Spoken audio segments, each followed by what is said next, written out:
Y Juan nos está dando estas certezas, esta seguridad de salvación, y nos habla como un padre amoroso y firme, con paciencia y a la misma vez con autoridad, sin grises ni puntos medios. Y comienza hablándonos, diciéndonos quién es Dios, nuestro eterno Dios, en qué está basada nuestra fe, ¿no? Y bueno, lo que ha ido llevándonos alrededor de esta carta es lo que pasaba con estos gnósticos. ¿Qué era lo que decían estos gnósticos? Y muchas veces se ha infiltrado esta misma idea en nosotros, que tú puedes adorar a Dios en tu mente y en tu corazón, y con tu cuerpo o con tu estilo de vida eso no importa. Pues al cabo ya vas a la iglesia, al cabo ya te congregas, al cabo haces todo. En la iglesia eres uno, fuera de la iglesia eres otro, ¿verdad? O sea, en tu espíritu tú vienes y adoras al Señor, pero fuera actuamos como si Dios no existiera. Y eso es lo que dice Juan, ¿no? Juan nos está diciendo que sin importar lo que alguien diga creer, las credenciales que saque, si no obedece los mandamientos de Cristo, el amar a Dios, el amar a su prójimo, el amar la verdad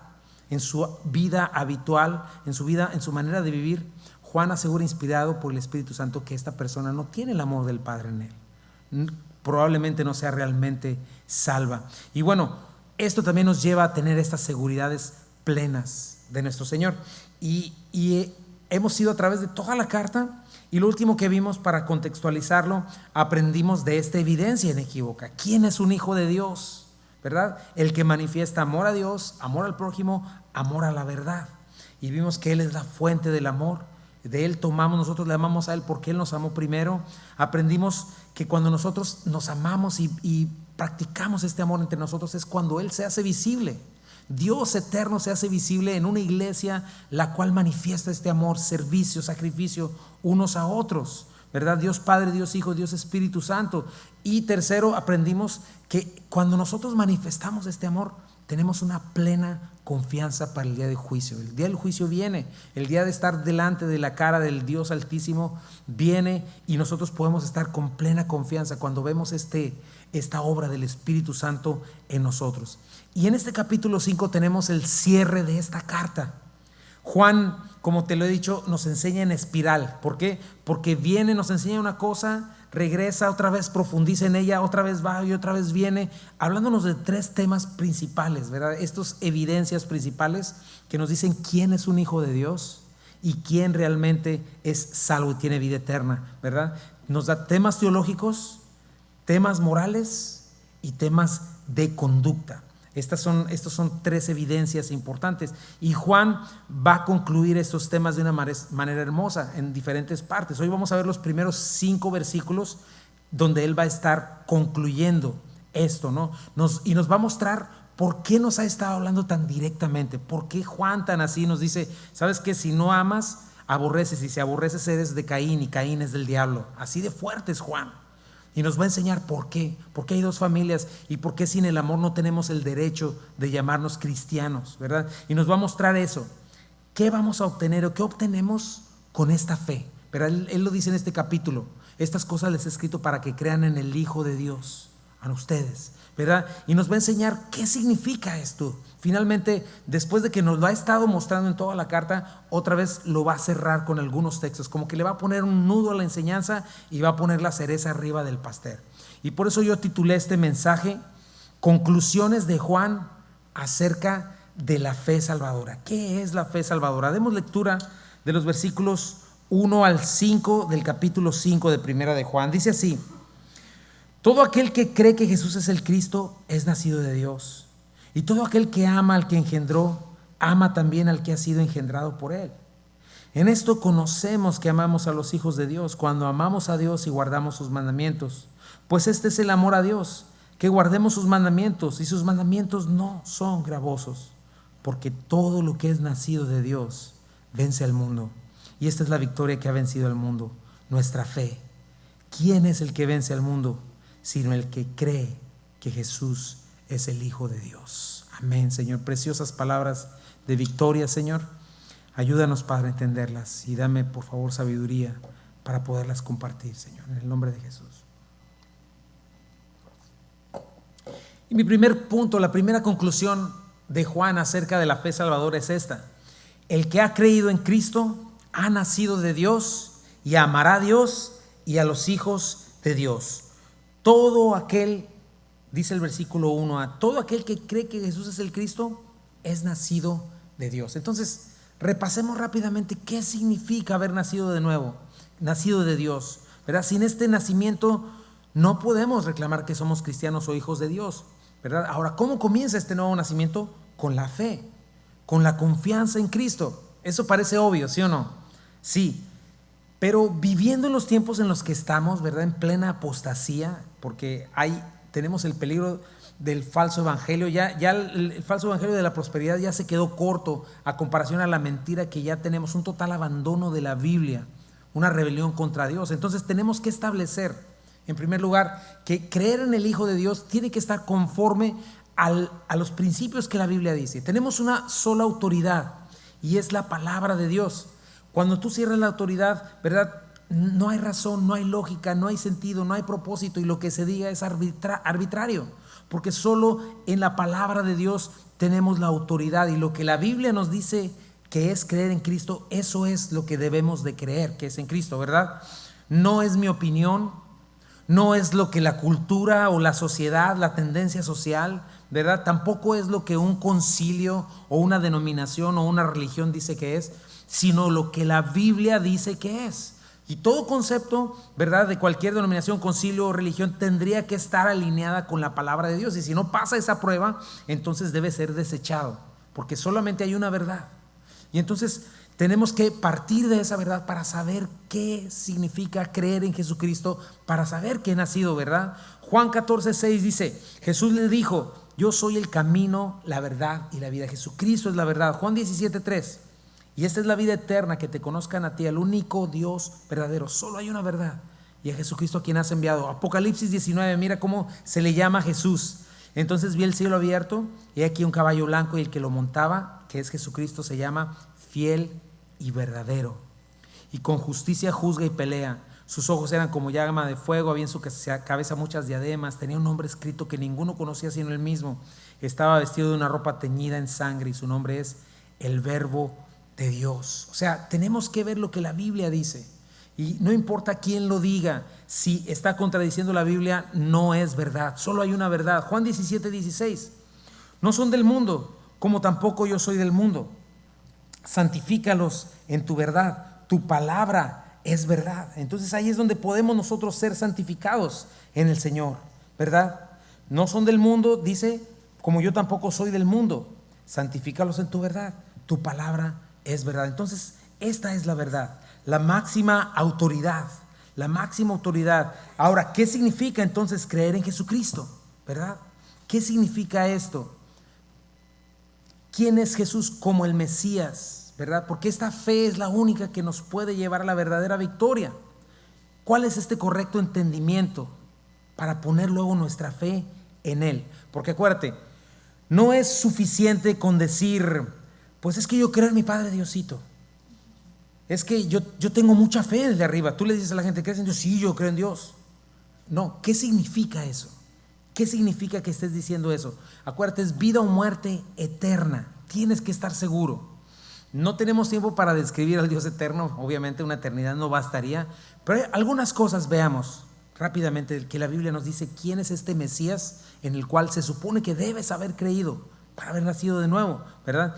Cristo Jesús, el Hijo de Dios, la segunda persona de la Trinidad, ¿verdad?, que es uno con el Padre, uno con el Hijo, uno con el Espíritu Santo, de la misma naturaleza del Padre, no un ser creado, sino uno con el Padre, la misma gloria, el mismo poder, la misma esencia, al mismo tiempo una personalidad diferente. O sea que no estamos hablando de un Dios que de repente se cambia de disfraz y ahora es el Espíritu y ahora es el Hijo. No, es un Dios con tres personalidades diferentes en una relación eterna, en una unidad perfecta, ¿verdad? Tampoco es como falsas y diabólicas sectas enseñan acerca de Jesucristo. Jesucristo no es un ser creado como hermano de Satanás, como enseña, por ejemplo, el mormonismo. Tampoco es hermano o es el arcángel Gabriel, como enseñan los testigos de Jehová, falsamente, ¿verdad? Cristo no es un ser creado, existe y ha existido por la eternidad junto a Dios al Padre. Juan 1:1, en el principio era el Verbo, y el Verbo era con Dios, y el Verbo era Dios. Jesucristo es el Dios eterno. No solamente Jesucristo se hizo hombre, acuérdate que ellos decían que Jesús no había podido ser un ser humano, pero la Biblia dice que se hizo hombre, que el eterno Dios se vistió de nuestra carne, se hizo como uno de nosotros, se encarnó de María la Virgen, se hizo hombre, caminó en este mundo como un ser humano al 100%, sin dejar de ser Dios al 100%. Ese mismo Jesucristo fue bautizado en el Jordán por Juan, ¿verdad? Identificándose por nuestros pecados, comenzando su ministerio. No es que ahí comenzó a ser Dios, porque eso comenzó a ser Jesús, porque eso es lo que dice también los gnósticos y la falsa religión, ¿verdad? En ese momento Dios Padre dio testimonio de él y estaba el Espíritu Santo presente. Dijo: este es mi Hijo amado, en el cual tengo complacencia. A él oigan. Jesucristo, infinito Dios, infinito hombre, vivió una vida perfecta, sufrió todas nuestras debilidades y tentaciones, pero sin pecado, sin caer en uno solo de ellos. El Hijo de Dios hecho carne, que fue a la cruz y murió en ella como expiación por nuestros pecados y de toda la humanidad. Este Hijo de Dios resucitó al tercer día, venció a nuestro enemigo más poderoso. ¿Quién es ese enemigo más poderoso? La muerte, ¿verdad? El aguijón del pecado, que es la muerte. Y no resucitó como un espíritu, porque esa es otra falsa enseñanza de los testigos de Jehová, sino resucitó con un cuerpo glorificado, como un ser humano, pero distinto, redimido, ya sin la presencia del pecado, una nueva creación, una nueva criatura, y no solamente un espíritu, sino un humano que ya no muere, ¿verdad? Quien es el primero de muchos. Y así como Cristo resucitó, yo creo que resucitaré, porque eso es lo que predica la palabra de Dios. Yo voy a resucitar. La muerte no es el final para un creyente. Hasta allá vamos todos. Creer en Cristo Jesús es creer que Él hoy está sentado a la derecha del Padre, esperando que sus enemigos sean puestos por estrado de sus pies. Y estamos esperando a que venga con gloria y poder sobre las nubes, primero a arrebatar su iglesia, después nosotros junto con Él a juzgar a vivos y muertos. Creemos lo que dice la palabra, que los que no están escritos en el libro de la vida también van a resucitar, porque todo ser humano es eterno, pero ellos van a resucitar para condenación y vergüenza, recibiendo la retribución justa que merecen sus pecados y su incredulidad. Y por el contrario, creer en el Hijo de Dios es creer que los que hemos obedecido a la fe y hemos puesto nuestra confianza en Cristo, en estos términos bíblicos, estamos inscritos en el libro de la vida y resucitaremos para vida eterna y para reinar con Él por la eternidad. A grandes rasgos, eso es creer en ese Jesucristo. No puede faltar una de esas cosas. Y solo aquel que cree en este Jesucristo, en estos términos, que ha creído el testimonio de Dios, que ha dado por mentiroso el testimonio del mundo que no cree estas cosas, la filosofía humana, los deseos de los ojos de la carne, la vanagloria de la vida, aquel que ha dejado de confiar en sí mismo, que ha dejado de considerarse como bueno y capaz, que reconoce que es pecador, que reconoce que Dios tiene todo el derecho de condenarle por la eternidad, así fuera por un solo pecado, aunque todos pecamos muchas veces. Aquel que reconoce que Jesús tomó su lugar en la cruz del Calvario, tomando el castigo que Él mismo merecía. Yo merecía ese castigo y Jesucristo fue a la cruz a morir por mí. Aquel que deja de confiar en sí mismo, en su religión, en sus capacidades, y comienza a confiar en Jesucristo y toma la decisión de confesar a Cristo públicamente, ¿verdad? No solo con su boca. El bautismo es una confesión pública de decir: yo soy de Cristo, porque el Señor dijo que el que me niegue delante de los hombres, Él le negará delante de su Padre que está en los cielos. Aquel que toma la decisión de no seguirse a sí mismo, de no seguir este mundo, sino de vivir para el que lo salvó. Y si tú has creído y tu vida es coherente con esa fe, dice la Biblia que has nacido de Dios, ¿verdad? Y esta fe te va a llevar a la victoria total contra el mundo, Satanás, contra la misma muerte, contra tu naturaleza pecaminosa. Vamos a ver más de eso en un momento.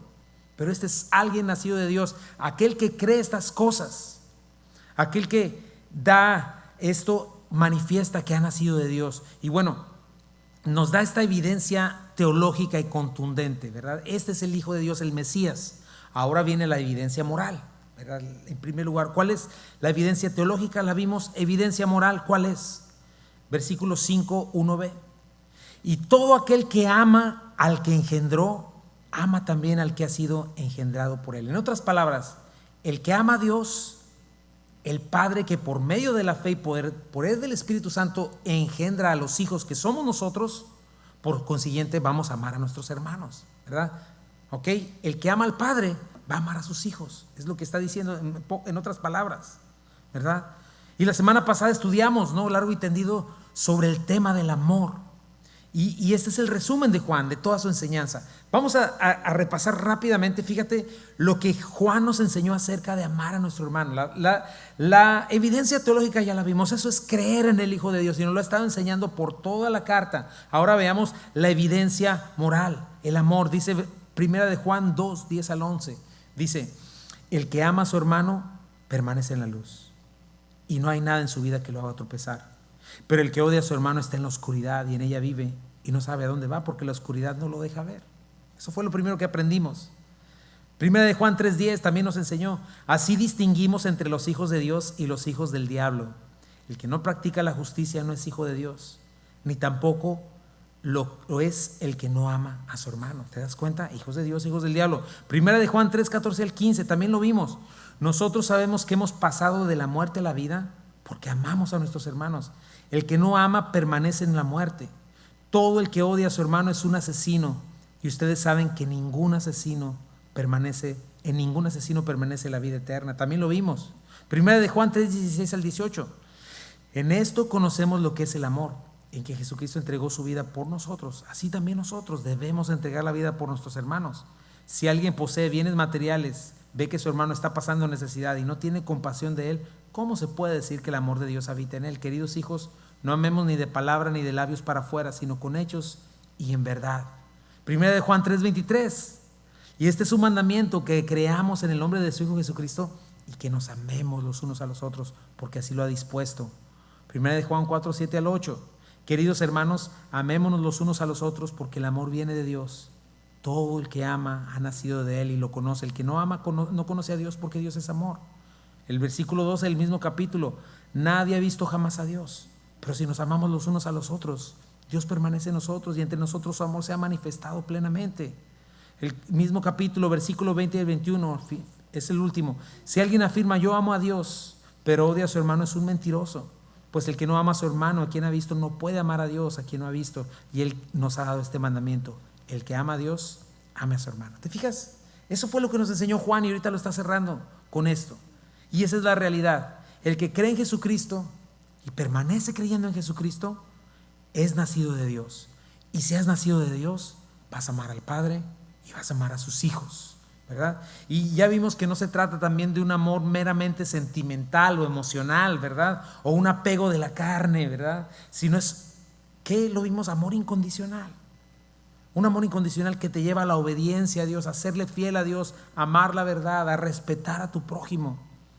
Lo vimos, a una vida generosa que se da en sacrificio y servicio, que no mira por lo propio, sino por lo de los demás, que perdona, que da misericordia, que manifiesta el carácter del fruto del Espíritu, ¿verdad? Un carácter cristiano: gozo, paz, paciencia, benignidad, bondad, fe, mansedumbre, dominio propio, ¿verdad? Eso es lo que manifiesta un hijo de Dios, ¿verdad? Las características de su Padre, de nuestro Salvador, a quien debemos parecernos. Y si simplemente fuimos engendrados en amor, y lo que este amor encierra, ¿qué deberíamos manifestar? El amor, porque el amor de Dios fue derramado sobre nosotros, quienes hemos sido engendrados por Dios.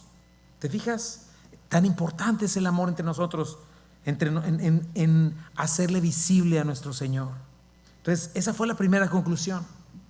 Vamos a ver la segunda conclusión, punto número 2. El amor a Dios se comprueba en el amor y la obediencia a Dios y amor al prójimo. Esta es la siguiente conclusión que Juan nos está dando. En esto conocemos que amamos a los hijos de Dios, cuando amamos a Dios y guardamos sus mandamientos. Ya vimos lo primero, que es amar a nuestro prójimo. Ahora nos va a hablar Juan de amar la verdad, amando a Dios, ¿verdad?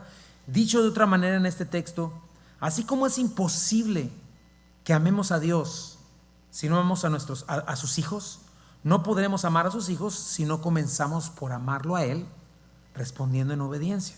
Lo vimos la semana pasada: el amor es de Dios, el que ama es nacido de Dios. Nosotros le amamos a Él porque Él nos amó primero, y mientras yo voy creciendo en mi relación con Él, le voy conociendo en su palabra, me relaciono con ella, orando, sirviendo a mis hermanos, perseverando, empiezo a ver este resultado en mi vida. Comienzo a ver el carácter de Cristo formado en mi vida. ¿Y cómo sé que esto está sucediendo por mi respuesta en las situaciones difíciles. ¿Cómo respondo a eso? Mi respuesta a gente difícil de amar y de servir, hasta el punto de poder llegar a amar a mis enemigos, orar por los que me persiguen, por los que dicen mal contra mí, ¿verdad? Por los que me injurian, por los que... ¿Por qué? Porque estoy agradando a mi Señor. Y bueno, aquí estamos viendo Juan, viniendo al mismo tema. Date cuenta de eso. ¿Por qué es tan importante? ¿Por qué tan importante, Juan? ¿Por qué? Mira lo que está haciendo el Espíritu Santo, mi hermano. Está cerrando el canon bíblico. O sea, toda la enseñanza de la Biblia, mira, en estas tres cosas lo está resumiendo. Amor a Dios, amor a mi prójimo, amor a la verdad. Y justamente antes de llegar al Apocalipsis, mira las cosas como están afuera. El Señor está muy cerca. Y es muy importante, ¿verdad? Porque el mundo está engañado y nosotros tenemos que ver la verdad. Una mentira mundana, ¿verdad? Una filosofía humana se sigue corrompiendo más y más y ha entrado a la iglesia, y nosotros debemos de saber distinguir. Y en estas tres cosas, son difíciles estas tres cosas de entender: amar a Dios, amar a mi prójimo, amar a la verdad. Esas son esas tres cosas. Puedes darle toda la vuelta que quieras. Es que qué se hace, qué no se hace en la iglesia. Hay ritos, hay movimientos, denominaciones, tradiciones, pero pásalos por este escáner, porque al final este es el cierre de la Biblia, y al final esto es lo más importante para Dios, y todo lo demás queda en nada si estas tres cosas no están en nosotros, en la iglesia, ¿verdad? Queda como nada.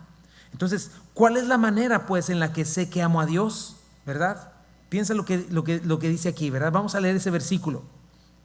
En esto conocemos que amamos a los hijos de Dios, cuando amamos a Dios y guardamos sus mandamientos. Ok, Señor, entonces debo de amarte, y sí te amo, Señor. ¿Cuál es la manera en la que se supone que yo amo a Dios? Señor, yo te amo mucho porque me emociono mucho cuando canto cantos de adoración. Y es que yo lo siento aquí en el corazón, tan bonito, tan bonito. Y es que yo hablo en lenguas, y es que yo tengo visiones, y es que yo he visto milagros y me maravillo, Señor, y oh, qué bonito.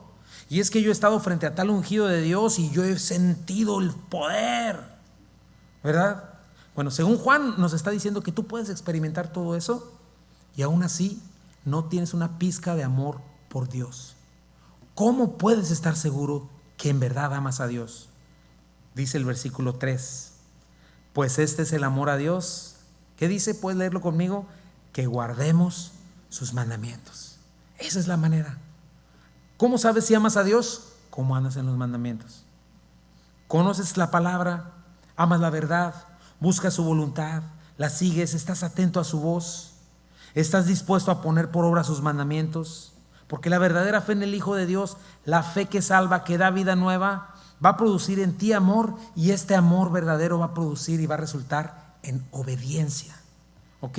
El creyente genuino, el Hijo de Dios, conoce a su Padre, conoce y entiende el amor que el Padre le ha dado al llamarle hijo. Y cuando entiende esto, lo valora el amor de Dios, valora el amor de su Padre, y entonces responde en obediencia. ¿Quién ama realmente a Dios? Quien lo obedece, quien tiene sus mandamientos en alta estima, quien se está preocupando por conocerlos, por entenderlos, por ponerlos por obra, quien anhela y desea serle fiel, mantenerse fiel a pesar de estar siendo tentado por el mundo. Una vida de adoración. ¿Sabes qué? Mucho se ha hablado de esto, pero un adorador no es el que toca la guitarra y canta bien bonito y compone canciones. Está muy equivocado. Eso no es un adorador. La adoración que Dios recibe, ¿sabes cuál es? La que surge de un corazón agradecido en su amor y en obediencia. Y se resuelve en obediencia, ¿verdad? La adoración es un estilo de vida. La adoración no es un estilo de música. La adoración que Dios recibe no es mucho grito y barullo. La adoración que Dios recibe y que es música para sus oídos es un estilo de vida que le honra. Alguien que está dispuesto a negarse a sí mismo. Ese es el que ama a Dios. Alguien que está dispuesto a pagarle a la TV, a romper con programas que nada que ver, cambiarle de canal a programas blasfemos llenos de impiedad, maldad, violencia. ¿Quién ama a Dios? Aquel que decide limpiar su computadora de pornografía y busca a alguien para rendirle cuentas. Aquel que decide limpiarse de chismes, de presunción, ¿verdad? Los que aman a Dios son los que están dispuestos a abandonar malos hábitos, Aquí estoy, Señor, no soy el mismo de antes, todavía no llego a ser, pero no quiero esto, Señor. Aquel que renuncia a pecados ocultos, aquel que se deja de justificar y se niega a seguir viviendo y siendo de maneras contrarias a lo que Dios agrada, ¿no? No es alguien que dice así soy y que no. Hombres y mujeres que deciden amar a Dios sobre todas las cosas. ¿Cómo? Honrando, amando a sus cónyuges, poniéndolos en el lugar que le corresponde, ¿verdad? Antes que otra cosa. Familia extendida, amigos, trabajo. Hombres que deciden lavar con el agua de la palabra a sus esposas para presentárselas sin mancha, ni arruga, ni cosas semejantes. Porque son hombres que han creído que su matrimonio es una herramienta para traerle gloria a Dios, porque lo aman. Lo mismo mujeres que han decidido abrazar el diseño de Dios, se sujetan a su Señor Jesucristo, por lo tanto a su marido, lo honran, lo respetan por el amor que le tienen a su Señor, y al menos es lo que están procurando. Deciden ser influencia para lo bueno, deciden ser un estorbo para lo que no glorifica a Dios, es decir, no participan de los pecados de sus esposos. Hijos que deciden honrar a Dios, a sus padres. Jóvenes que deciden decirle no a sus pasiones juveniles, que se cierran y se niegan a las seducciones de este mundo, que aman a Cristo, que deciden poner su fuerza, su energía, su juventud a disposición del Señor. Esos son los que aman al Señor. Hombres y mujeres que creen y practican lo que dice la Escritura. Eso es lo que muestra tu amor por Dios. Esa es música para sus oídos. Esa es una vida de adoración. No estamos hablando de perfección, pero al menos estamos hablando de que ese es tu deseo y estás poniendo manos a la obra para que esto suceda. Alguien que practica lo que dice Deuteronomio 6, 5 al 9. Ama al Señor tu Dios con todo tu corazón y con toda tu alma y con todas tus fuerzas. Grábate en el corazón estas palabras que hoy te mando, incúlcaselas continuamente a tus hijos, háblales de ellas cuando estés en tu casa y cuando vayas por el camino y cuando te acuestes y cuando te levantes. Átalas a tus manos como un signo, llévalas en tu frente como una marca, escríbelas en los postes de tu casa y en los portones de tus ciudades, ¿verdad? Esa es la gente que ama al Señor, gente que entiende el error de Saúl. ¿Sabes qué hizo Saúl? Saúl, Dios le dio una instrucción y no hizo lo que Dios le mandó, hizo lo que le dio la gana. Pero ¿sabes cómo se justificó? Se justificó diciendo: Señor, no hiciste lo que me dijiste, pero pues es que lo agarré para adorarte, lo agarré para servirte, fue con tranza, pero aquí está, te lo traje a ti. Mira lo que dice Samuel, 1 Samuel 15, 22 al 23, porque así le respondió a Saúl, porque Saúl perdió el reino aquí. Samuel le dijo: ¿se complace Jehová tanto en holocaustos y víctimas como en que se obedezca a las palabras de Jehová? Ciertamente el obedecer es mejor que los sacrificios, y el prestar atención que la grosura de los carneros, porque como pecado de adivinación es la rebelión, y como de ídolos e idolatría la obstinación, ¿verdad? O sea, no obedezco a Dios, pero pues sí diezmo, sí sirvo en la iglesia, sí tengo un título ahí. Eso es para tu beneficio, mi hermano, porque Dios sostiene su iglesia. ¿Qué quiere Dios de ti?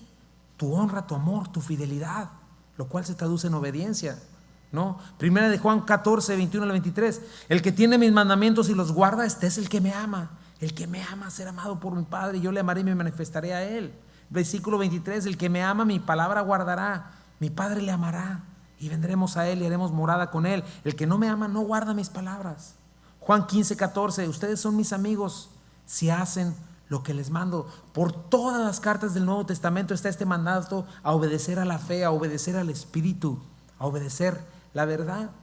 Entonces, mi hermano, fíjate, no le des vueltas, acuérdate, estamos por llegar a Apocalipsis. ¿Quieres saber si amas a Dios? ¿Dónde están los mandamientos de Dios en tu vida? En tus prioridades, en tus decisiones, en tus relaciones. ¿Te sigues justificando? ¿Sigues engañándote a ti mismo diciendo que amas a Dios mientras te justificas y te das razones, ¿verdad? Hay razones por las cuales es que no obedezco, no cambio por esto, por aquello. Ay, es que ahí en la iglesia no hacen esto, no hacen aquello. Ay, es que yo, ay, es que el pastor, es que aquel. No estás dispuesto a abandonar lo que sabes que desagrada a Dios, porque es por amor. Ahora, checa eso. Juan no se queda ahí en cuanto a esta certeza, sino que va más allá. ¿Por qué? Porque para el creyente la obediencia es una delicia. Para el Hijo de Dios, al que ha nacido de Dios, la obediencia es algo que disfruta. No para este mundo caído. Para este mundo caído y corrupto, la autoridad y la obediencia son lazos para su alma y para su vida, ¿verdad? Aunque la verdad es todo lo contrario. Es la verdad limpia de una vida pecaminosa, ¿verdad? Sin embargo, el pecado esclaviza, pone en cadenas. Por ejemplo, el borracho, el drogadicto no es libre. El adicto a la pornografía no es libre. El homosexual, el pedófilo no es libre. Está encadenado y lo sabe. Solo que se siente tan atado como un adicto que siente que se va a morir si se lo quitan, ¿verdad? No puede soltar lo que lo está consumiendo. Y entonces el simple hecho de que le digan que eso está mal es un grito. ¿Me quieres quitar mi libertad? No, eso no es libertad, eso es esclavitud. Eso es lo que la Biblia dice. Y para nosotros los creyentes es todo lo contrario. Juan nos da una verdad maravillosa. Si tú verdaderamente has sido engendrado por Dios y le amas, dice el versículo 3b, sus mandamientos no son gravosos. Es importante, mi hermano. Para el creyente la obediencia no es pesada. Gravosos es la palabra varus y significa algo que es pesado, duro, abrumador, severo. Se utiliza para decir feroz, ¿verdad? Lobos rapaces es esa palabra. No es algo difícil. ¿Cuándo los mandamientos del Señor se convierten en una carga para ti? ¿Cuándo son abrumadores para ti, severos?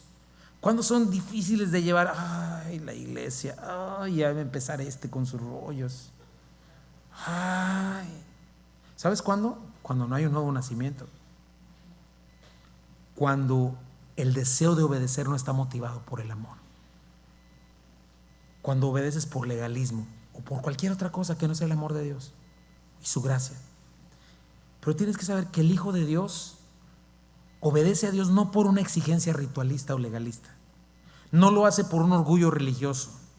No lo hace por un temor sucio, ¿verdad? Que lo empieza a hacer renuente o que empiece a obedecer a medias, pero obediencia a medias es desobediencia. Tampoco lo hace para que ya que me dejen de molestar. Bueno, a ver si ya con esto te agrado, Dios, lleno de rencor, ¿verdad? No me dejas hacer lo que me gusta. No, mi hermano, la obediencia de un hijo de Dios para con su padre no es una carga, porque procede de un corazón sincero, de un corazón agradecido, que ha creído en el Hijo de Dios con lo que comenzamos.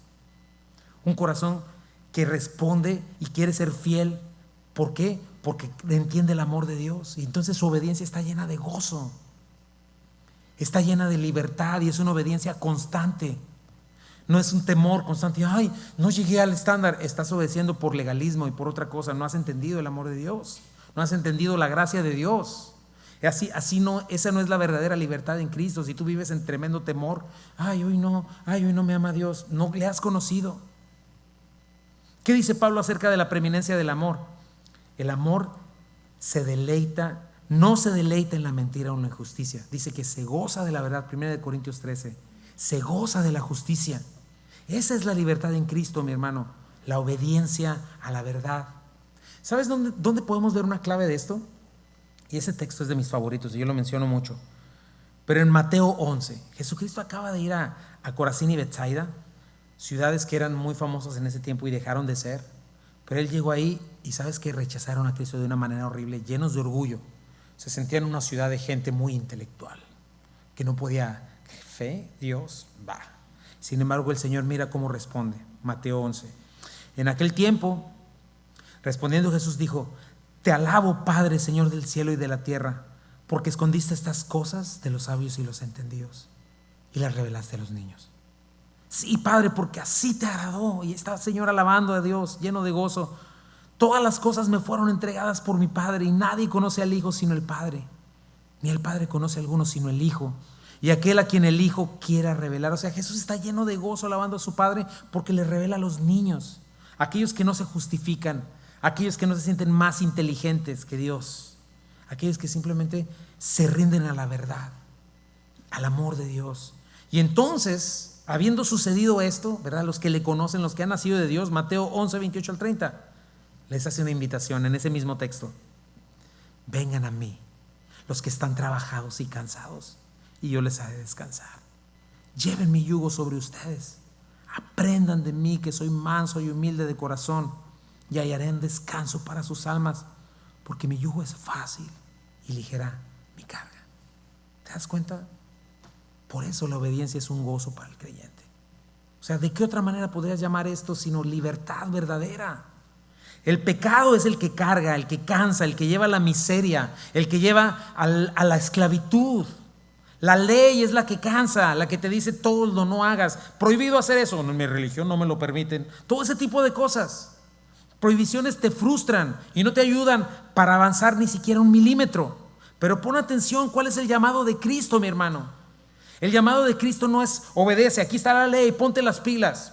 Aquí no fumamos, no tomamos, no nos peinamos, no hacemos nada. No, mira la lista.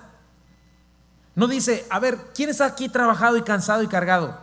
Este es mi mandamiento. Coman frutas y verduras. Busquen vitaminas. Y ahí está la línea. Y el que no llegue, pues ahí se queda. Ni se aparezcan. No, ¿cómo hace Jesucristo? Te invita a venir a Él. Eso es lo primero que hace. Vengan a mí. Caminen conmigo. Aprendan de mí. Y el Espíritu Santo los va a ocupar con una buena dosis de mansedumbre. Y vas a poder tomar una posición de humildad. Y vas a poderte librar de ese pesado orgullo que es lo que te tiene cansado y trabajado. Y vas a conocer a Cristo en amor y en obediencia. Entonces vas a comprobar y vas a experimentar lo que Él está diciendo. Mi yugo es sencillo. El yugo es esta cosa que ponían en 2 bueyes para arar la tierra. Jesucristo se pone el yugo contigo. Y lo que dice es que mi yugo es fácil, es que no te va a ser incómodo, no te va a sacar ampollas en el cuello o llagas. Es fácil cuando caminas con Cristo, cuando atiendes a la primera invitación de venir a Él. Es fácil de entender, es algo lógico, es algo práctico. Y dice que mi carga es ligera, es decir, lo que jales con Cristo a tu lado mientras caminas con Él va a ser ligero. Y vas a hallar, dice aquí algo maravilloso, descanso para tu alma. ¿Cuánta gente no tiene ese descanso? No sé cómo vivas tú. Porque vas a disfrutar de la convivencia con el Rey de Reyes. Y sus mandamientos, ¿sabes qué? Van a ser tu gozo. Sus mandamientos no son difíciles, no son pesados, van a ser tu disfrute, no van a ser tu carga. Vas a poder decir como el salmista en el Salmo 119, me he gozado en el camino de tus testimonios más que de toda riqueza. ¿Quién dice eso? Sino el que ha caminado con Cristo. Me regocijaré en tus estatutos, no me olvidaré de tus palabras. O sea, el que se la vive en Netflix, el que se la vive en las cosas de este mundo, jamás va a entender esto. Versículo 24, pues tus testimonios son mis delicias y mis consejeros.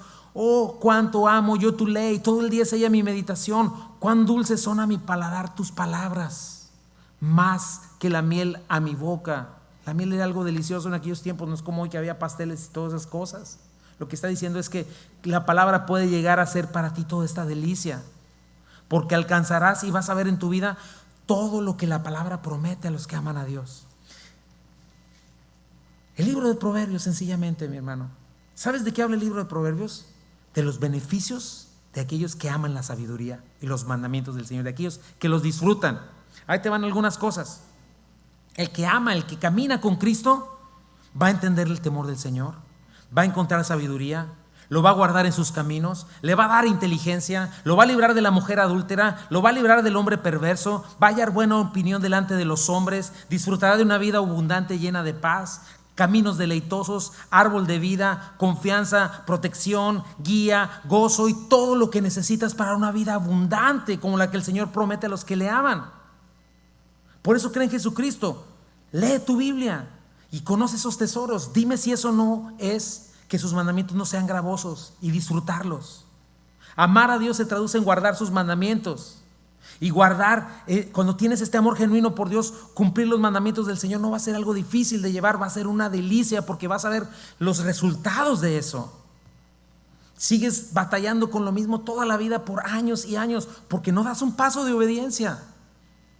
Sigues igual. Bueno, no sigues igual, vas para atrás. Y se cierra el círculo, ¿verdad? Si decimos amar al Padre, amamos a sus hijos, y cuando amamos a Dios, guardamos sus mandamientos, podemos amar de manera genuina a nuestros hermanos, los hijos de Dios, y al guardar los mandamientos de nuestro Señor, va a ser algo delicioso y disfrutable. Esa es la vida del cristiano, esa es la vida de alguien libre. La vida de alguien libre en Cristo no es el que brinca y hace faramayas. La vida de alguien cristiano es el que obedece y disfruta, conoce los mandamientos de Dios y experimenta lo que es obedecerlo y lo que es tener una real comunión con Él. Estas cosas los incrédulos no les interesan, mi hermano. Siguen pensando que entregarse a sus pasiones es donde van a encontrar la felicidad, pero están siendo más y más esclavos y están perdiendo más y más su identidad. Y lo peor de todo es que están quedando bajo la ira y el juicio de Dios. Aquel que sigue enamorado de este mundo, aquel que sigue amando lo que Dios aborrece, lo que aborrece Dios, jamás va a disfrutar obedecer a Dios. Siempre va a ser una carga para él. Y al contrario, vas a estar huyendo de eso. Estás viendo la manera de justificarte. ¿Y cómo que ponme la más barata? ¿Qué me dices tú? ¿Dónde están los mandamientos de Dios en tu vida? Todavía son una carga no difícil, imposible de cumplir para ti. Sigues igual. No has conocido a Dios todavía. Pregúntate a ti mismo. Entonces, ¿soy un hijo de Dios? Sé honesto. ¿Soy un hijo de Dios o no? Y pregúntale al Señor: Señor, ¿soy tu hijo? Y si el Señor te dice no, entonces dile, ya, no te vayas sin decirle: Señor, hazme tu hijo, por favor. La última conclusión, veamos, de hoy, ¿verdad? Porque Juan ha estado hablando directamente, sin grises, blanco y negro, dogmático. ¿Por qué, Juan? ¿Por qué tan así? Tercera conclusión: la fe genuina en el Hijo de Dios provee una victoria total al creyente. Dice el versículo 4: porque todo lo que es nacido de Dios, el que ha creído en Cristo como el Mesías que comenzamos viendo teológicamente, vence al mundo. Y esta es la victoria que ha vencido al mundo: nuestra fe. Sencillamente por eso. Por eso Juan no da lugares a grises. O sea, por favor, Dios te está dando una victoria impresionante. Te está dando todo, sirviendo todo. No puedes decir: es que ahí la llevo, es que es bien difícil. No. Vencer es la palabra nikao. ¿Y sabes de dónde viene esa palabra? De la palabra Nike, como los tenis, Nike, ¿verdad? De hecho, de ahí sacaron el nombre, la marca de los tenis. Pero esta es una de las palabras de favorita de Juan. Se menciona 28 veces en la Biblia y Juan menciona 24 veces de esas 28. Pero esta palabra, ¿sabes qué significa? Conquistar algo, obtener la victoria, derrotarlo, subyugarlo, vencerlo, superarlo, ¿verdad? Y es una palabra que los griegos de aquel tiempo utilizaban para referirse a una victoria que se había ganado, que ningún mortal podía alcanzar, sino nada más los dioses, sus dioses griegos, ¿verdad? De hecho, Nike o Nike es el nombre de la diosa de la victoria. Así le llaman. Ellos tomaron de ahí ese nombre. Hay misiles que les pusieron ese nombre en Estados Unidos, ¿verdad? La diosa de la victoria, que ayudó a Zeus a ganar contra los titanes. Y es muy interesante que Juan hubiera utilizado esta palabra, porque los griegos escucharían esto, o sea, les sonaría hasta ficticio. ¿Cómo que en Cristo puedes tener esa victoria que solamente dioses pueden tener? Porque hablan de un triunfo total. Pero eso es lo que realmente hemos obtenido, mis hermanos, y no por nuestros méritos o capacidades, sino por sus méritos de nuestro Señor Jesucristo, por la fe, por pura gracia. ¿Sabes que Pablo todavía va más lejos? En Romanos 8:37 dice que en Cristo somos más que vencedores. Huper, mucho más allá, Nikao, ¿verdad? O sea, súper vencedores. ¿Qué significa eso, mi hermano? Que como cristianos no ganamos ahí en el tiempo extra, ahí por un puntito y como que pongan la cámara porque no fue gol. No, o sea, no hay duda de que fuimos victoriosos. Número 2, es una victoria eterna. Por ejemplo, los torneos de fútbol aquí, un equipo puede ganar hoy el torneo por mucho, pero en la siguiente temporada estar en el último lugar. En Cristo no es así, mi hermano. En Cristo tenemos una victoria sin igual, ganada por Cristo por la eternidad.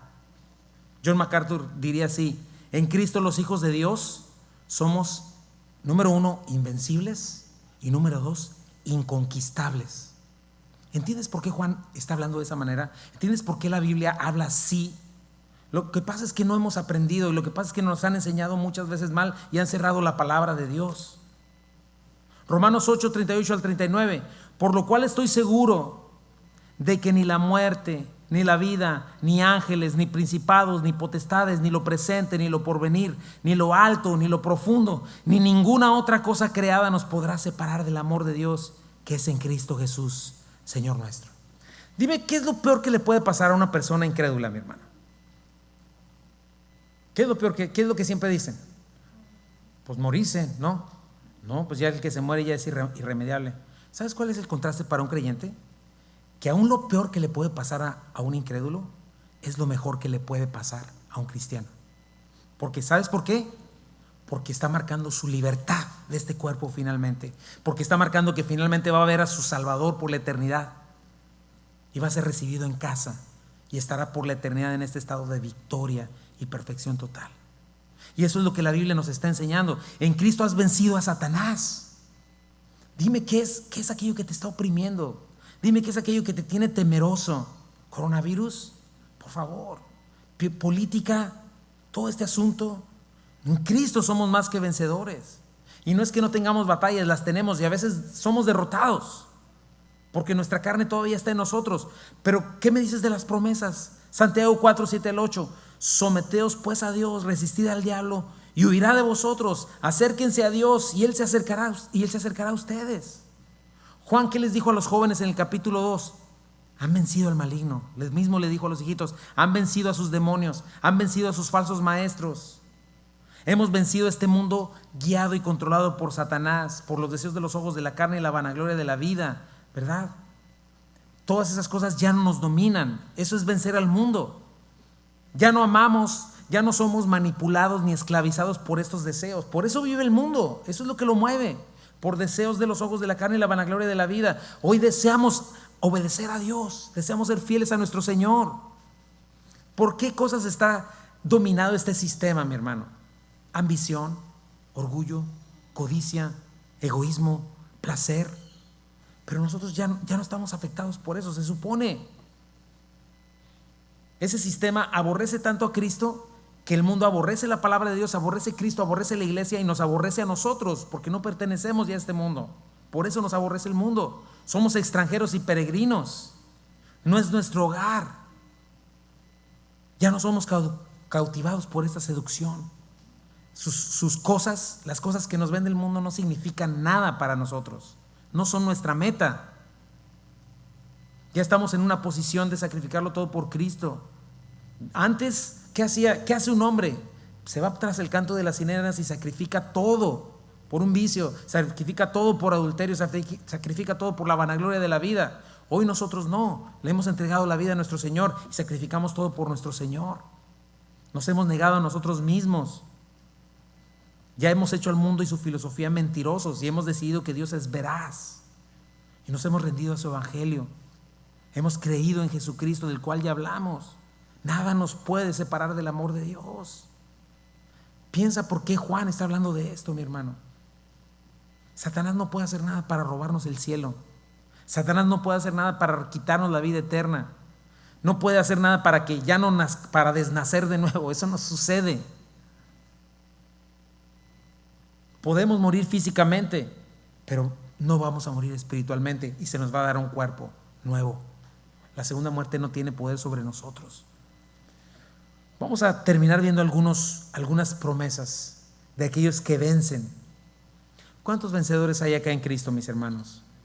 Pero entiendes hacia dónde es esa victoria, mi hermano. ¿Te das cuenta que la victoria no es para las cosas de este mundo? Es la victoria sobre todo esto. Mira, Apocalipsis 2:7 dice: al que venciere, le daré a comer del árbol de la vida, el cual está en medio del paraíso de Dios. ¿Qué implica el árbol de la vida? Pues el árbol del Edén perdido al principio de la creación, pero recuperado en Cristo. Implica el cielo. Apocalipsis 2:11, esas son promesas a las iglesias, a las 7 iglesias de Apocalipsis. El que venciere no sufrirá daño de la segunda muerte. ¿Cuál es la segunda muerte, mi hermano? El infierno. La gente va a morir ahora y después va a haber un juicio y va a morir otra vez espiritualmente y va a vivir por la eternidad en condenación eterna. Y el que venciere no va a sufrir de esa segunda muerte. Apocalipsis 2:17, al que venciere daré a comer el maná escondido y le dará una piedrecita blanca, y en la piedrecita escribo un nombre nuevo, el cual ninguno conoce sino aquel que lo recibe. ¿Qué representa el maná? La provisión, la riqueza eterna de Dios para sus hijos. ¿Qué significa la piedrecita? En aquellos tiempos de los griegos, cuando ganaban se les daba una piedrecita, y esa piedrecita era como un boleto para una celebración especial de los vencedores. En otras palabras, Dios nos ha admitido en el cielo, en las bodas del Cordero. Maravilloso, un nuevo nombre de los redimidos. Apocalipsis 2:26 al 28, al que venciere y guardare mis obras hasta el fin, yo le daré autoridad sobre las naciones y las regirá con vara de hierro, y serán quebradas como vaso de alfarero, como ya también lo ha recibido de mi Padre, y le daré la estrella de la mañana. Esto es maravilloso, mi hermano. No sé si estés tú metido mucho en la política, pero no te apures. El Señor viene y Jesucristo va a establecer su reino visible en este mundo, un reino milenial, 1000 años después de la gran tribulación. ¿Y sabes qué nos promete? Que va a conceder autoridad a sus siervos fieles para que gobiernen junto con Él. En este mundo todavía va a haber pecado, ¿verdad? Pero va a haber justicia perfecta. Y la estrella de la mañana representa a Cristo en todo su esplendor.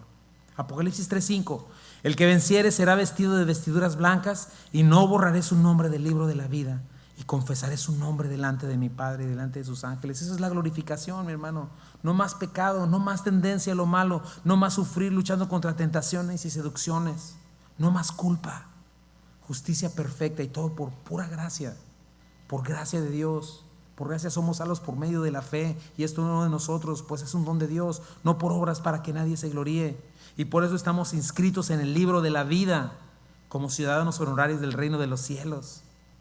Y cuando tú diste y confesaste a Cristo delante de los hombros con tu manera de vivir, ¿verdad? Con tu bautismo, con todo lo que hiciste, con una vida obediente y amorosa hacia Él, desde el día en que creíste y seguiste creyendo, Él te va a confesar abiertamente en el trono de los cielos. Imagínate. Apocalipsis 3:12: el que venciere, yo le haré columna en el templo de mi Dios, y nunca más saldrá de ahí. Y escribiré sobre él el nombre de mi Dios y el nombre de la ciudad de mi Dios, la nueva Jerusalén, la cual desciende del cielo de mi Dios, y mi nombre nuevo. ¿Qué significa esto? Estabilidad, seguridad eterna, una marca de ciudadanía celestial y del amor de Dios en nuestra frente, en nosotros. Apocalipsis 3:21: al que venciere, le daré que se siente conmigo en mi trono, así como yo he vencido y me he sentado con mi Padre. Mira nada más, mi hermano, eso me llenó de agradecimiento. Qué gracia de parte de Dios. Nosotros en el trono de Dios, en el trono de Jesucristo, por el autor y el consumador de nuestra fe, reinar con Él. Dice la Biblia que nos ha hecho reyes y sacerdotes, sentados con Él en su trono, vencedores por la eternidad. Mira cómo lo dice. Pero es al que venciere, no es para todos, mi hermano, es para el que venciere. Porque de todas estas promesas, ¿sabes qué les dijo a cada iglesia, a las 7 iglesias? Apocalipsis 3:22: el que tiene oído, oiga lo que el Espíritu dice a la iglesia. Esa es mi pregunta para ti. ¿Tienes oído, mi hermano? ¿O sigues ensimismado? ¿Sigues todavía pensando que toda tu vida se resume a 80 años aquí? Tienes que abrir tus ojos y tienes que entender tu vida, que es un muy corto espacio de tiempo en esta tierra, y que lo mejor está por venir, y que es muy corto el tiempo que tienes para decirle: Señor, yo te quiero amar, yo te quiero honrar. ¿Y cómo lo voy a hacer? Pues no, negándome este mundo. Yo no voy a vivir como el mundo vive. Y eso no significa, ya te lo he dicho muchas veces, que hagas un voto de pobreza y que te metas a una cueva. Significa que lo que tienes, con lo que Dios te ha dado, honres a Dios. Piensa en eso. ¿Tienes oído? ¿Has nacido de Dios? ¿Estás amando a Dios, sus mandamientos, a tu prójimo? Dices: pues más o menos. Pero Señor, por favor, dime, Señor, dinos cómo podemos vencer. ¿Qué dice el versículo 5? ¿Quién es el que vence al mundo? Sino el que cree que Jesús es el Hijo de Dios. ¿Y sabes qué? Ya hablamos de en quién es, qué significa esto. Y no es una creer en tiempo pasado. Sí, yo creí hace como 50 años. No, Dios te llama a creer, a seguir creyendo y perseverar hasta el final, perdón. Creer es perseverar, permanecer. Si las cosas están mal, seguir creyendo. ¿Y sabes qué? La maldad es progresiva y el mundo se sigue corrompiendo, y el mundo se está metiendo más y más en su engaño incrédulo. La sociedad está corriendo hacia su destrucción, pero tú y yo estamos avanzando en nuestra santificación y a la glorificación. Espero. No sé en qué lugar esté la palabra de Dios en ti, no sé qué estés haciendo. Si has creído en los términos que ya mencionamos, estás creciendo en eso. Y yo quisiera terminar con eso. ¿Habrá alguien aquí que no lo haya hecho todavía, que no haya creído en Cristo? ¿Habrá alguien aquí que no sea un vencedor y quiere hacerlo hoy? Es cierto que no siempre amamos como deberíamos, no obedecemos como deberíamos, pero lo anhelamos. ¿Lo anhelas? Si confesamos y si nos arrepentimos, si le damos la espalda al pecado, si nos levantamos y aprendemos y volvemos a tomar el yugo de nuestro Señor Jesucristo y venimos a Él, siempre tenemos esa fe y esa confianza en Cristo. ¿Tienes esta victoria, mi hermano? ¿Tienes esta victoria? ¿Cuánto amas al mundo? ¿Cuánto sigues amando a este mundo? Sé honesto delante de Dios y arrepiéntete de eso. Porque el mundo aborrece a Jesucristo y tú y yo no podemos amar lo que aborrece a Cristo. No podemos seguirnos mezclando de esa manera. No podemos seguir llenando nuestra cabeza de suciedad. ¿Qué decides hoy, mi hermano? ¿Sabes qué? Este mundo va a perder. 150,000 personas mueren diariamente y las que no creyeron en Cristo ya perdieron. No los que sí quisieron poner su confianza en Cristo, pero lo mejor está por venir. Y hoy nos toca tomar la cena del Señor. Pero escúchame algo, mi hermano, la cena del Señor es solo para los vencedores. Es solamente para los que han creído en Jesucristo, el Hijo de Dios. La cena del Señor no es un rito mágico, mi hermano, no es un rito místico, que algo va a suceder así como así. Es cierto, Cristo se hace presente, Cristo escucha nuestras oraciones, su Espíritu Santo nos fortalece de una manera que no entendemos. Pero este tiempo, este momento, mi hermano, es una reflexión, es un tiempo de reflexión. El Señor dijo: hagan esto en memoria de mí. Es un momento de remembranza, de meditar en esta victoria, en meditar quién es el Hijo de Dios y lo que hizo por ti y por mí en la cruz del Calvario. Si no has creído, hoy puedes. Si alguien vive en derrota, hoy puede tomar una decisión y confiar en Jesucristo, en su vida, muerte y resurrección, y recibir victoria. Así es de que te invito a que si esto es así, si has hecho una decisión por el Señor, ok. Si no la has hecho, por favor, hazla el día de hoy. Confiesa a Cristo delante de los hombres, porque Él te confesará. Si tú lo niegas delante de los hombres, Él te va a negar. Eso es lo que dice la Biblia. Si ya has creído en Cristo, haz lo que tengas que hacer. Comienza a amarle, bautízate, haz lo que tengas que hacer. Pero el día de hoy vamos a tomar estas dos cosas. Si quieren pasar, por favor, por los elementos, no sé si los pueden repartir. Y mientras tanto, medita en estas cosas de las que venimos hablando, mi hermano. Porque lo que lo hizo real. Lo que lo hizo que sucediera fue la muerte expiatoria de Jesucristo en la cruz del Calvario. Y eso es lo que estamos recordando cada domingo, y especialmente cada primer domingo del mes. Cuando lo tengas, por favor, ponte de pie. Y quiero que recuerdes esto: he creído o no en el Hijo del Hombre, en el Hijo de Dios. Y si he creído en Él, tengo o no tengo la victoria sobre mis pecados, sobre lo que soy. Y tú puedes decir: Señor, tu sangre derramada en la cruz del Calvario fue suficiente, Señor. Tu cuerpo molido por mí, Señor. Tu cuerpo perfecto, Señor, tu justicia que fue imputada en mí, Señor, es suficiente, Señor. Señor, en este día yo reconozco, Señor, que en mí no hay nada, Padre. No había nada, nunca hubo nada para lo cual me escogieras. Pero por gracia somos salvos, Señor. Y me tomaste, Señor, me libraste de la libertad, me libraste y me diste libertad, Señor, porque estaba yo esclavo en la potestad de las tinieblas. Dice la palabra de Dios, 1 Corintios 11, el 23. Porque yo recibí del Señor lo que también les he enseñado. Que el Señor Jesús, la noche que fue entregado, tomó pan. Y habiendo dado gracias. ¿Por qué diste gracias, Señor? Dice tu palabra que puesto el gozo delante de ti, menospreciaste lo propio, Señor. Y fuiste a la cruz con gozo, sabiendo que el nombre de tu Padre iba a ser glorificado y sabiendo que tú ibas a triunfar sobre la maldad, Señor. Y esa noche tan especial, Señor, esa última cena, partiste el pan recordando que tu cuerpo iba a ser partido y les dijiste a ellos: tomen y coman, esto es mi cuerpo que por ustedes es partido. Hagan esto en memoria de mí. Mirad cuál amor les ha dado el Padre para que hayan sido llamados hijos de Dios. Por favor, medita en eso, discierne eso. Puedes comer el pan.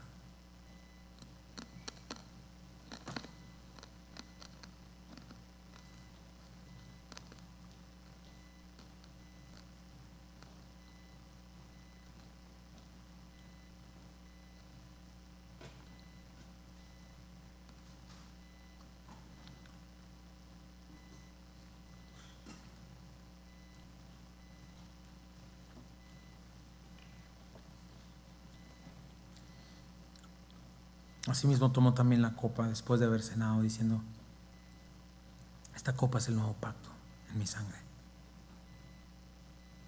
Hagan eso todas las veces que la bebieren en memoria de mí. Dice la palabra de Dios que sin derramamiento de sangre no hay remisión de pecados, no hay perdón de pecados. La paga del pecado es muerte. Siglos tras siglos, sacrificios de animales. Sacrificar un animal era algo muy drástico. Cortarle el cuello, desangrarle. Era un sacrificio total, quemar todo su cuerpo. Porque la paga del pecado es muerte, porque Dios es Dios santo y justo. Y Jesucristo es el Cordero de Dios que quita el pecado del mundo. No que lo cubre, porque esos sacrificios cubrían el pecado, pero Jesucristo quitó el pecado del mundo. Por eso tenemos esta victoria, mis hermanos. ¿Puedes discernir eso como cristiano? ¿Puedes entenderlo? Pídele al Señor: Dios mío, abre mi corazón y mi entendimiento, Señor, porque yo quiero ver lo que tú hiciste por mí, Señor, y quiero valorarlo. Gracias, Señor. Puedes tomar la copa.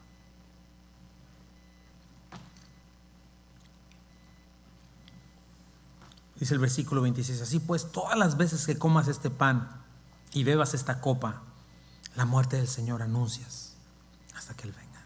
Tuvo que morir, pero resucitó y viene con gloria, viene con poder a juzgar a vivos y muertos. Y si tú no quieres ser parte de ese juicio, necesitas estar en Cristo, porque Cristo es el camino y la verdad de la vida, y el deseo de Dios es que no quiere que nadie se pierda, sino que todos vengan al arrepentimiento. Vamos a orar, a hacer un canto.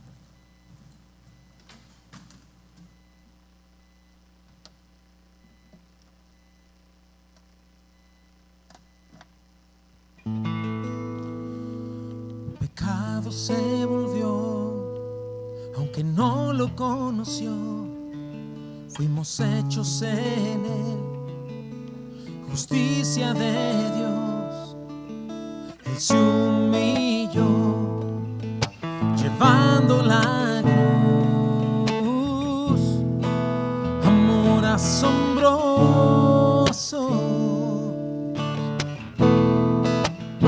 amor asombroso. Jesús el Mesías, nombre sobre todo, Redentor bendito, Emmanuel. Del pecado rescatas, ha pagado el precio. Jesús el Mesías, sobre todo es su cuerpo el pan, su cuerpo el pan, su sangre el vino, quebrantado fue por amor. La tierra tembló y el velo se rasgó. Amor asombroso, amor asombroso. Jesús el Mesías, nombre sobre todo, Redentor bendito, Emmanuel. Del pecado rescata, apaga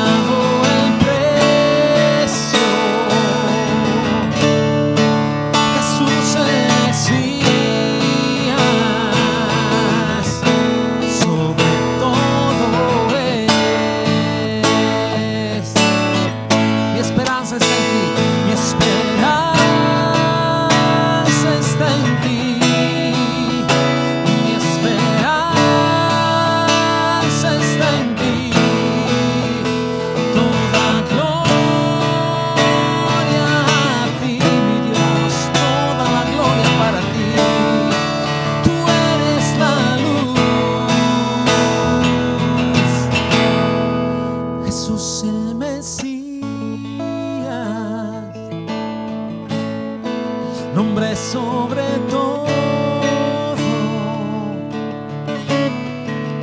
Redentor bendito, Emmanuel, el pecado rescata, ha pagado el precio, Jesús el Mesías, sobre todo Jesús el Mesías, sobre todo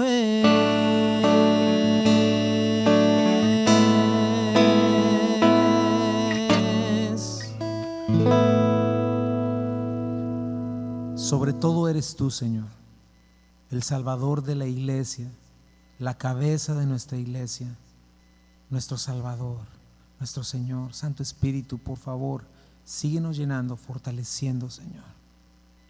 Muéstranos a Cristo toda esta semana, Señor, y que podamos ver esta victoria reflejada, Señor, desde las áreas más pequeñas de nuestro corazón, pensamiento, actitudes, Señor, hasta nuestro matrimonio, en nuestro trabajo, en nuestra relación con nuestros hijos, Señor, y en este mundo, Padre. Que te amemos a ti y que venzamos al mundo, en el nombre de Jesús, amén. Mis hermanos, que mi Señor los bendiga y que su rostro resplandezca sobre ustedes esta semana. Gracias por estar acá. Dios los bendiga.